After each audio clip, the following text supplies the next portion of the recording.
Oi, tudo bem?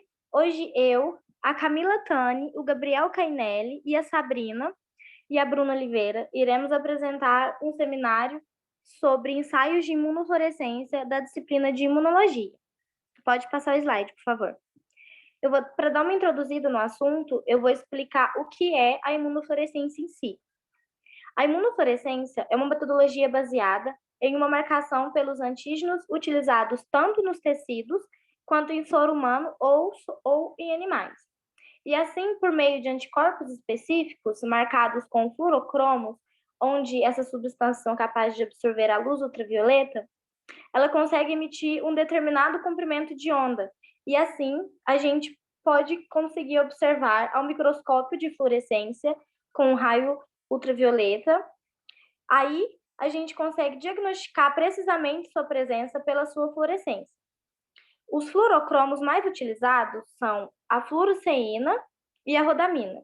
Existem dois tipos distintos de imunofluorescência: a imunofluorescência direta e a imunofluorescência indireta. Pode passar o slide. Como funciona a imunofluorescência? Na técnica de imunofluorescência são utilizados os fluóforos ou fluorocromos, que serão estimulados por um determinado comprimento de onda, emitindo fótons de luz fluorescentes de acordo com o protocolo a ser seguido no exame. Essa técnica pode ser realizada tanto em tecidos como em soro. Para cada exame, um protocolo definido deve ser seguido para a visualização dos marcadores, que serão adicionados à amostra do paciente. Os fluorocromos são corantes que absorvem radiação, a luz ultravioleta. São por ela excitados e emitem luz visível, de coloração verde, azul ou vermelha. Isso depende muito do estímulo e das enzimas utilizadas nessa reação. Para que funcionem como marcadores, necessitam possuir grupos químicos capazes de formar ligações covalentes com moléculas proteicas, emitindo alta fluorescência no espectro visível, com coloração distinta da emitida pelos tecidos, e podemos, assim, visualizá-las no microscópio. Pode passar. Bom, conforme dito anteriormente, o fluorocromo ele é capaz de absorver a luz ultravioleta e emitir um determinado comprimento de onda que vai ser visto no microscópio de fluorescência sob uma luz ultravioleta. A fluoresceína é o mais utilizado e possui uma excitação de 496 nanômetros e uma emissão de 519 nanômetros. É um dos fluorocromos mais utilizados, como dito, e vai marcar a cor verde. É um comprimento de onda que ela sofre excitação para poder estar emitindo a cor. Já a ficoeritrina, por exemplo, ela vai ter uma excitação de 480 a 565 no comprimento de onda e vai emitir a cor vermelha, com emissão de 578 nanômetros. Então, a gente pode ver que, dependendo da técnica que a gente utiliza, como na imagem ao lado, a gente vai utilizar diversos fluorocromos diferentes, emitindo outras cores de luz, como o azul, o verde ou o vermelho. Pode passar. Bom, para que serve? É muito utilizado para diagnosticar doenças tanto humanas como em animais, como, por exemplo, a detecção de micro-organismos, bactérias, parasitas, secreções, como urinas, o corte histológico de tecidos, principalmente erupções cutâneas, por exemplo, investigação de parasitoses, doenças envolvendo a medicina veterinária. Um exemplo é a Leishmania chagas, o Trypanosoma cruzi, a Campylobacteriose genital bovina. E apesar de ser uma técnica muito utilizada em laboratório, ela vem sendo substituída pelos testes imunoenzimáticos. Isso se dá pela dificuldade de leitura desse teste e o microscópio utilizado, ele é um microscópio caro. Então, por existir outros métodos mais baratos, ele vem sendo substituído. Pode ir. Bom, dando continuidade, como já foi dito, as reações de imunofluorescência podem ser reações diretas ou indiretas. A imunofluorescência direta é uma técnica para identificar a presença do antígeno em uma amostra de tecido ou em suspensões celulares. A gente fala que ela é direta porque os anticorpos dirigidos contra um antígeno específico, como uma bactéria, por exemplo, já foram acoplados ao fluorocromo como fixo, e aí vão emitir uma luz verde. Dessa forma, o antígeno é detectado pelo anticorpo primário e, por isso, geralmente, se faz um esfregaço na lâmina. Aí trata o esfregaço, né, ou seja, incuba o tecido com o anticorpo marcado com o fluorocromo, depois lava a lâmina delicadamente para remover o excesso de anticorpos marcados que não foram ligados no tecido, e aí vai fazer a visualização no microscópio específico de imunofluorescência. O resultado é que os anticorpos marcados que reconheceram e se ligaram dos micro-organismos, eles irão exibir uma intensa fluorescência. A imunofluorescência indireta também permite a mensuração de anticorpos no soro e a visualização de antígenos no tecido, ou até mesmo nas superfícies celulares. Entretanto, ela vai utilizar dois anticorpos, ou seja, ela é realizada de uma maneira diferente. Uma vantagem em relação à imunofluorescência direta é que a indireta apresenta uma fluorescência mais intensa. E a classe do anticorpo específico, né, se ele é IgM ou se é IgG, também pode ser determinada. Para efetuar essa técnica, é realizado um esfregaço com o antígeno. Entretanto, a incubação inicial é feita com o soro suspeito de conter anticorpos contra esse antígeno, sendo chamado de anticorpo primário. Após a incubação, as lâminas vão ser lavadas para remover os anticorpos não ligados, deixando apenas os anticorpos específicos ligados ao antígeno. Assim, esses anticorpos podem ser detectados por meio de uma nova incubação, mas agora com anticorpo secundário, que estará marcado com o fluorocromo e que vai reconhecer o anticorpo primário ligado. Aí uma nova lavagem será realizada para retirar os anticorpos que não se ligaram e a lâmina vai ser examinada para verificar a presença da fluorescência, o que indica que o anticorpo estava presente no soro testado.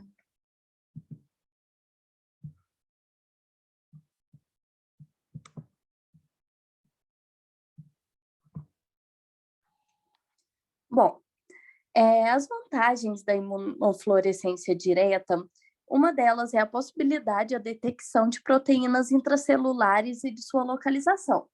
Ela possui uma alta especificidade também, ou seja, ela detectará diretamente o antígeno específico por conta dos marcadores fixados ditos anteriormente.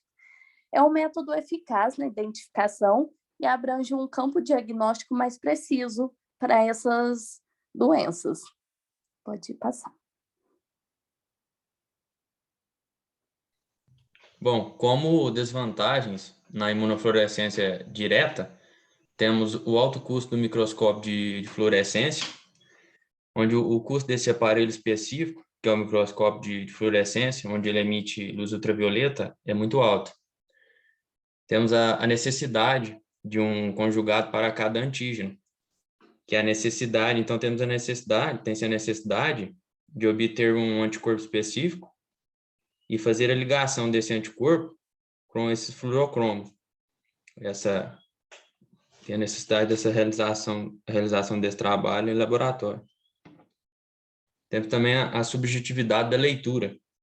Em razão da técnica ser realizada manualmente, demanda a interpretação de profissionais competentes, ou esse resultado do diagnóstico pode ocasionar em erro.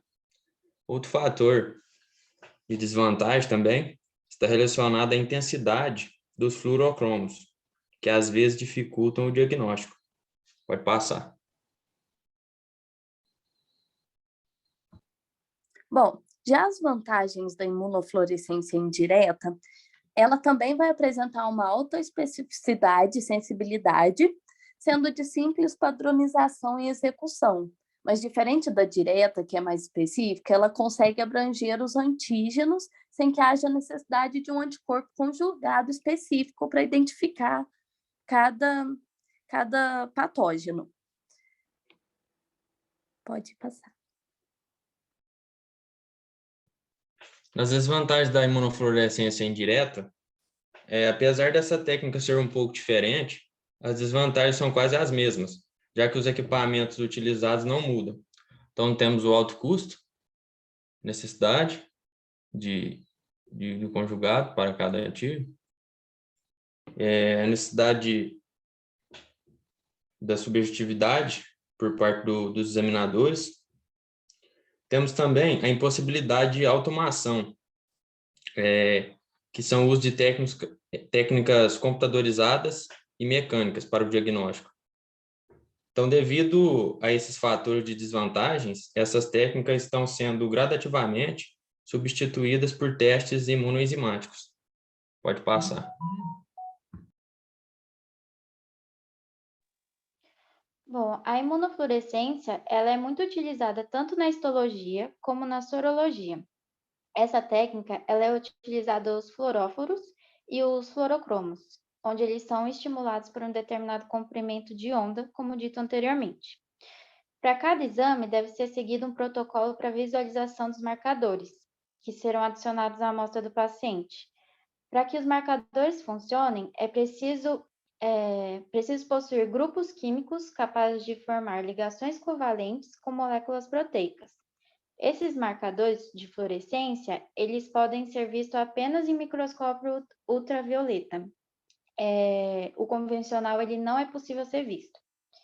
Esse exame, ele auxilia no diagnóstico e classificação de lesões, como glomerulopatias e algumas doenças de pele, como, por exemplo, ele ajuda no diagnóstico de doenças bolhosas cutâneas, lúpus eritematoso e vasculite. Pode passar. Na imunofluorescência direta, por ser uma técnica mais simples, ela compõe as seguintes etapas: confecção do material na lâmina, fixação com anticorpos escolhidos, incubação, lavagem da lâmina, removendo o excesso de anticorpos marcados não ligados, e, por último, visualização do microscópio ultravioleta. As indicações para o teste de imunofluorescência direta é a detecção de vírus, parasitas, antígenos de tumor de amostra ou monocamadas de células do paciente. É utilizado também a identificação de distribuição de um anticorpo no interior de um tecido ou compartimento de uma célula. Pode passar. Já na imunofluorescência indireta, ela é utilizada uma técnica conhecida como técnica de dupla camada, onde primeiro testa o soro do paciente e depois adiciona um anticorpo marcador com os fluorocromos.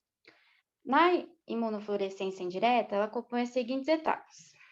Primeiro, existem protocolos de antígenos que são escolhidos de acordo com o material a ser analisado, onde as lâminas elas vão ser fixadas para posteriormente ser adicionado material.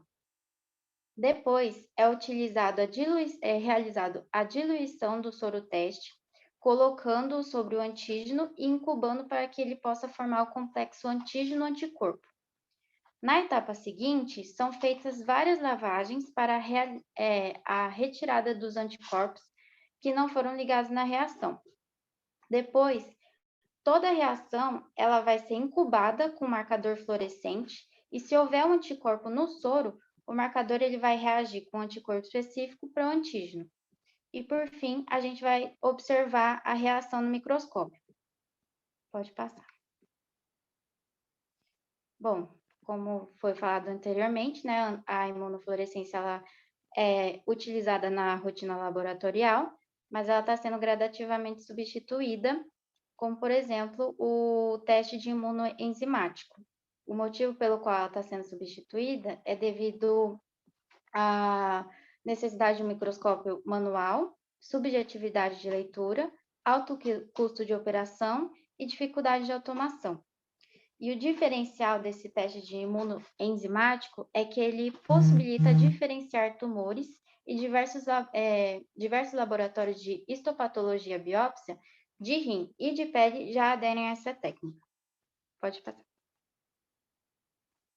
Bom, muito obrigada pela atenção. Qualquer dúvida, a gente está à disposição e a gente vai agora apresentar um joguinho para vocês de fixação. Obrigada. Bom, gente. Bom, A gente vai estar deixando esse jogo disponível para vocês juntamente com o link. Se vocês quiserem, vai estar no grupo da sala também, para todos estarem jogando. É um jogo de recordação e memória para vocês gravarem o motivo que a gente utiliza essa técnica e os principais métodos, tá bom? Muito obrigada e qualquer dúvida, estamos à disposição.